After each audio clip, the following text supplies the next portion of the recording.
सुप्रभात, good morning. आप सबका एक बार फिर से तहे दिल से स्वागत करना चाहूँगा आपकी daily dose of current affair में। 19 जून का दिन है एंड एक बार फिर से मैं आपके समक्ष ये daily dose of current affair लेकर हाज़िर हूँ, जो कि बहुत टू द पॉइंट, कंसाइज़ और प्रिसाइज़ होता है। एग्ज़ाम ओरिएंटेड तो होता ही है और इसमें जो भी इम्पोर्टेंट न्यूज़ आइटम्स हैं, वो आपके समक्ष रखी जाती हैं। आज भी बहुत इंपॉर्टेंट न्यूज़ आइटम्स होंगी ऑफ कोर्स, एंड इसका पीडीएफ आपको हमेशा की तरह आकाश संदेव जी के बूस्टर टेलीग्राम चैनल पे मिल जाएगा, जो कि आपको मिलता ही है। इस चैनल को आप टेलीग्राम पे सर्च कर सकते हैं या फिर आप इजीली यहाँ पे स्कैन करके ज्वाइन कर सकते हैं। विदाउट फर्दर अडू मैं स्टार्ट करना चाहूँगा आज का सेशन। आप जैसे आज 19 तारीख है ही है, 2 दिन बाद एक बहुत इंपॉर्टेंट दिवस है, एक बहुत इंपॉर्टेंट दिन है। Of course I will certainly be starting with that particular significance के साथ ही मैं स्टार्ट करना चाहूँगा 21 जून का दिन। 21 जून का दिन जिसको हर साल हम लोग अंतर्राष्ट्रीय योग दिवस के रूप में मना रहे हैं, उसके ऊपर बहुत एक इम्पॉर्टेंट अपडेट आया है कि इंटरनेशनल डे ऑफ योगा यानी कि अंतर्राष्ट्रीय योग दिवस जो है, इसका आयोजन इस बार श्रीनगर यानी कि जम्मू एंड कश्मीर में किया जाएगा। और इस बार की थीम है yoga for self and society, मतलब स्वयं और समाज के लिए योग। ये बहुत इंटरेस्टिंग होने वाला है 21 जून का दिन। मैं आपको बताना चाहूँगा कि उसी दिन यानी कि 21 जून 2024 को यूएन के जो हेडक्वार्टर्स है न्यूयॉर्क में, वहाँ पर भी हम लोग देखेंगे कि प्रॉपर योगा डे का जो इवेंट है उसको करवाया जाएगा, उसको इस्टेब्लिश किया जाएगा, उसको ऑर्गेनाइज किया जाएगा। ये बहुत इंपॉर्टेंट है। हालांकि इस बार की आप थीम याद रखें, बहुत ज़्यादा इंपॉर्टेंट है, और कहाँ पर इसको ऑर्गेनाइज करवाया जा रहा है ये आपको पता होना बहुत ज़्यादा ज़रूरी है। क्लियर है? बाकी तो उस दिन की और भी सिग्निफिकेंस हम बात करेंगे जब हम 21 जून को करेंगे अपना करंट फेयर। मैं बताना चाहूँगा आपको कि ये 2014 का एक हमारा, अगर आप यूनाइटेड नेशंस जनरल असेंबली की बात करते हैं, रेजोल्यूशन की बात करते हैं, उसी में रेजोल्यूशन अडॉप्ट किया गया था जनरल असेंबली के द्वारा on international day for yoga, कि भाई अंतर्राष्ट्रीय डे हम योग दिवस मनाएंगे। उसके लिए हमने देखा उसी समय रेजोल्यूशन पास हुआ था और पहली बार 2015 में ही अंतर्राष्ट्रीय योग दिवस को मनाया गया था। So this is quite important. आपकी जानकारी के लिए बता दूं कि मोरारजी देसाई इंस्टीट्यूट ऑफ योग जो है, नेशनल जो योगा, वो भी कहाँ पे है, हमारी कैपिटल में ही है, न्यू दिल्ली में ही है। और ये आप जरूर ध्यान में रखना कि मिनिस्ट्री ऑफ आयुष के अंडर आता है। मोरारजी देसाई राष्ट्रीय योग संस्थान इसको हम बोलते हैं।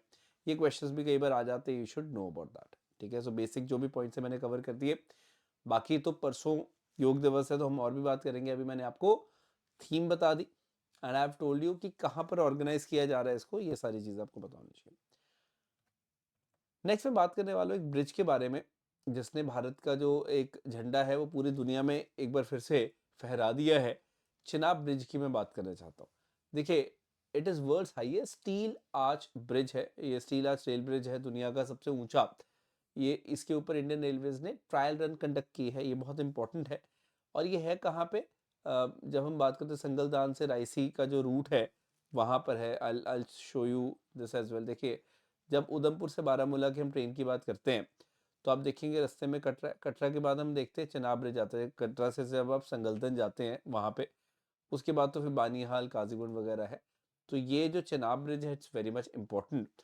ये बस आप ध्यान में रखना। और इसी पॉइंट ऑफ व्यू से हम देखें इसको, लगभग 1.3 किलोमीटर लंबा ब्रिज है, 17 स्पैन है इसमें टोटल, और मैक्सिमम हाइट तो 133.7 मीटर है ही है। लेकिन ये जो height of the bridge from the river bed है, दैट इज ऑलमोस्ट 359 मीटर्स। इस वजह से ये बहुत ज़्यादा इंपॉर्टेंट हो जाता है। इसको आप ध्यान में रखिएगा, this is actually very much important point. So ये हमने देखा यहाँ पे ट्रायल रन किया गया इंडियन रेलवेज के द्वारा, बहुत बेहतर तरीके से ट्रायल रन किया गया है। तो अगर आपको क्वेश्चन आता है कि भाई world's highest steel arch rail bridge जो है वो कहाँ पे है, ये माइंड यू रेल ब्रिज होना जरूरी है क्वेश्चन में, तभी ये क्वालिफाई करेगा उस आंसर के लिए। It is Chenab bridge. ठीक है, चिनाब ब्रिज कहाँ है, जम्मू कश्मीर में है। इस रेल रूट पे पड़ता है, मतलब उधमपुर से बारामूला रेल रूट पे पड़ता है। और कहाँ पे एग्जैक्टली वो मैंने आपको बता दिया। ठीक है जी, so it's very much important, ये आप ध्यान में रखिएगा। नेक्स्ट मैं बात करने वाला हूँ एक ऐसे एक्सरसाइज के बारे में जो अभी हुई नहीं है, होनी है, but it is already in a lot of news.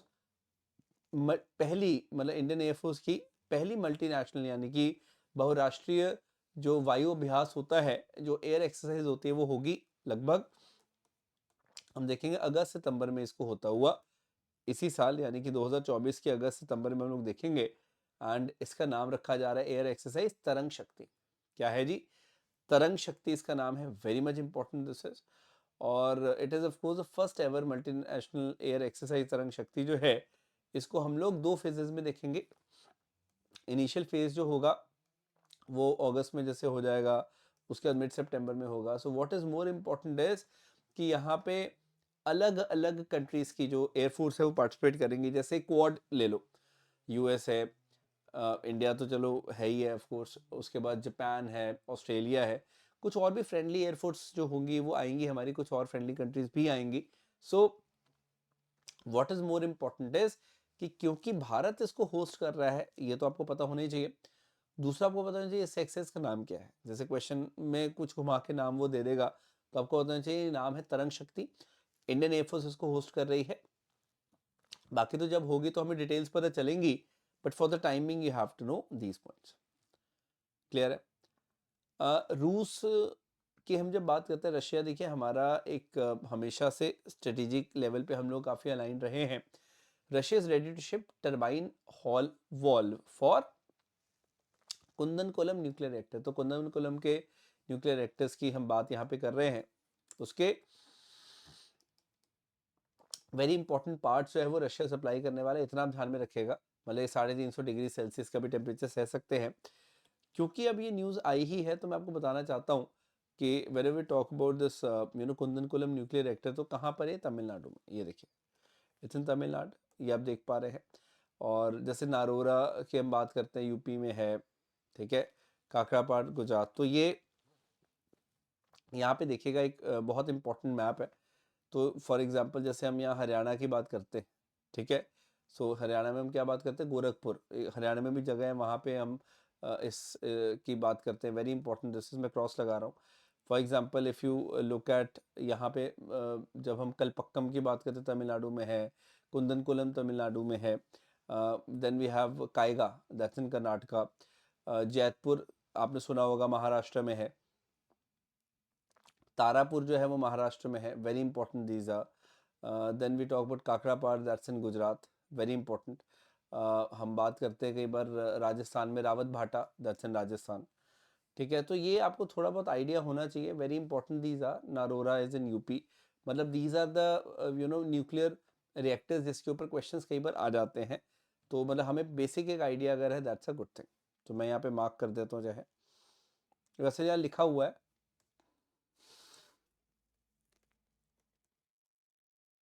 PDF में you will be getting this idea. तो पीडीएफ में आपको क्लियरली पता चल जाएगा, उसमें कोई दिक्कत नहीं है। ठीक है, सो ये थोड़ा सा ध्यान रखिएगा। मूविंग अहेड, हम बेटे एस्ट्रॉयड, यानी कि हम जब बात करते हैं क्षुद्रग्रह की, तो आप एक चीज़ याद रखिएगा कि ये खगोलीय पिंड होता है, जैसे सेलेस्टियल बॉडी होती है, जो पूरे ब्रह्मांड में क्या करते रहते हैं? विचरण करते रहते हैं, घूमते रहते हैं। अब होता क्या है कि अगर बाई चांस ये टकराते हैं किसी से भी, तो काफ़ी ज़्यादा इम्पैक्ट माना जाता है उसका। वो अभी काफ़ी ज़्यादा चर्चा में थी, मैं इसके बारे में बात भी करूँगा। बट ये आपको थोड़ा सा पता होना चाहिए कि किस प्रकार से हम लोग इस पूरे आस्पेक्ट को देखते हैं। सो सबसे पहले आप ये समझें कि नासा ने मतलब जो धरती के आसपास एस्ट्रॉइड्स हैं उनको बहुत ज़्यादा प्रॉपर तरीके से देखा। हालांकि जैसे मरकरी, वीनस, अर्थ, ठीक है, फिर मार्स आता है, जुपिटर आता है। तो अब मार्स और जुपिटर के बीच में देखोगे तो बहुत सारे एस्ट्रॉइड्स हैं, पूरी की पूरी एस्ट्रॉइड की बेल्ट है। लेकिन अक्सर हम लोग धरती के पास उसको नहीं देखते हैं। लेकिन अगर कभी भी धरती के पास आ रहा है, इसका मतलब वो खतरे की घंटी है हमारे लिए, और उससे बहुत ज़्यादा सचेत होना ज़रूरी है। एक थोड़ा सा प्रीएम्प्टिव मेजर लेना बहुत ज़्यादा ज़रूरी है, ये मैं आपको बताना चाहता हूँ। तो ये पहले तो आप ध्यान में रखिएगा कि मर्करी, वीनस, अर्थ, मार्स, और मार्स के बाद जुपिटर आता है। तो मार्स और जुपिटर के बीच में हमारे पास बहुत सारे ट्रोजन एस्ट्रॉइड्स हैं। मैं आपको दिखाऊंगा, अभी एक पट्टी सी होती है इसकी, जिसको हम लोग बोलते हैं Trojan asteroids. Just hold on, ये देखिए, ये दिख रहे हैं आपको? सो यहाँ पे आप क्या देख रहे हो? सन के बाद ये मरकरी है, ये वीनस है, ठीक है, एंड देन वी गॉट अर्थ, और अर्थ के बाद यहाँ पे क्या? मार्स है, और यहाँ जुपिटर है। तो मार्स और जुपिटर के बीच में ये जो आपको दिख रहा है बेटे, व्हाट इज दैट? ये जो वाइट वाइट है, यही है एस्ट्रॉइड्स बेसिकली, जो सिग्निफाई किया जा रहा है यहाँ पे पिक्चर में। तो मैं वो बताने जा रहा हूँ कि एक एस्ट्रॉइड है जिसका नाम है 2024 LZ4। तो ये जो है हालांकि 72 फीट लॉन्ग है, लेकिन ये मतलब धरती के पास है, ये इंपॉर्टेंट है।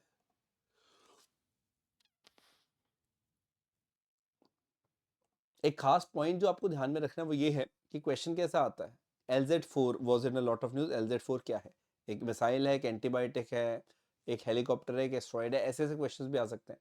या अगर और टफ बनाना हो इसको तो ऐसे आ सकता है कि एस्ट्रॉइड है, मेटियोर था या कॉमेट था, इस तरह का क्वेश्चन आ सकता है ना। मतलब you have to be very much smart कि भाई LZ4 क्या है। That's it. अब आप सब जानते हैं बेटे रशिया और यूक्रेन के युद्ध के बारे में। तो इसी के कंटेक्स्ट में हमने देखा summit on peace in Ukraine हुई, अभी रिसेंटली स्विट्जरलैंड में हुई है। तो कहाँ पे ये सवाल आ सकता है आपको कि summit on peace in Ukraine कहाँ पर करवाई गई? तो स्विट्जरलैंड ने इसको होस्ट किया, बहुत बड़े बड़े लीडर्स दुनिया के यहाँ पर आए। लेकिन मैं आपको एक चीज़ बताना चाहूँगा, बहुत इंपॉर्टेंट है। 2 दिन तक ये चली, 16 तारीख तक चली। लेकिन आप एक चीज़ नोटिस करिएगा, Switzerland basically called this with the banking from the Ukraine. लेकिन आपको ये ध्यान में रखना होगा कि पार्टिसिपेशन तो बहुत नेशन से हुई, नो डाउट अबाउट दैट। बहुत सारे नेशंस ने, बहुत सारे देशों ने इसमें पार्टिसिपेट भी किया। लेकिन प्रॉब्लम समझो क्या रही? Russia just which launch the war, it was not invited. अब विदाउट रशिया आप कैसे सोल्यूशन निकालोगे? China has shunned away from the conference. Brazil की हम जब बात करते हैं उसने ऑब्जर्वर भेजे, पार्टिसिपेंट नहीं भेजे। इंडिया की हम जब बात करते हैं तो हमने भी डिप्लोमेटिक डेलीगेशन भेजा, पॉलिटिकल नहीं भेजा। मेरे कहने का मतलब ये है कि आप एक किसी भी कॉन्फ्रेंस को तभी सक्सेस मान सकते हो जब होल हार्टेडली उसके अंदर कंट्रीज अपने लोग भेज रही है, पावरफुल जो रैंक्स है उनको भेज रही है, तभी उसको हम सक्सेस मान सकते हैं। ये बहुत ज़्यादा इंपॉर्टेंट है। और दूसरी बात है कि अगर रशिया नहीं होगा वहाँ पे तो how do you expect this to go into the right direction, है ना? तो ये बहुत इंपॉर्टेंट था। तो सवाल इससे ये ज़रूर बनता है कि रिसेंटली हमने देखा कि summit on peace in Ukraine was in a lot of news. तो summit on peace in Ukraine कहाँ पर हुई? स्विट्जरलैंड में हुई। And that's very much it. ये आपको ध्यान में रखना है और इंडिया ने ऑफकोर्स इसमें पार्टिसिपेट किया है। तो I hope you have got a wonderful idea upon things. अगर अच्छा लगा हो तो सेशन को शेयर ज़रूर करिएगा। Do subscribe to the channel अगर आप पहली बार आए हैं तो। और आकाश देव जी के बूस्टर टेलीग्राम चैनल पे जाके PDF ज़रूर लें, it will be helpful for the revision part. और इसको स्कैन करके आप टेलीग्राम चैनल को ज्वाइन कर सकते हैं easily. That's what I can say for now and thank you so much for joining in. Have a great day everyone. जय हिंद, जय भारत।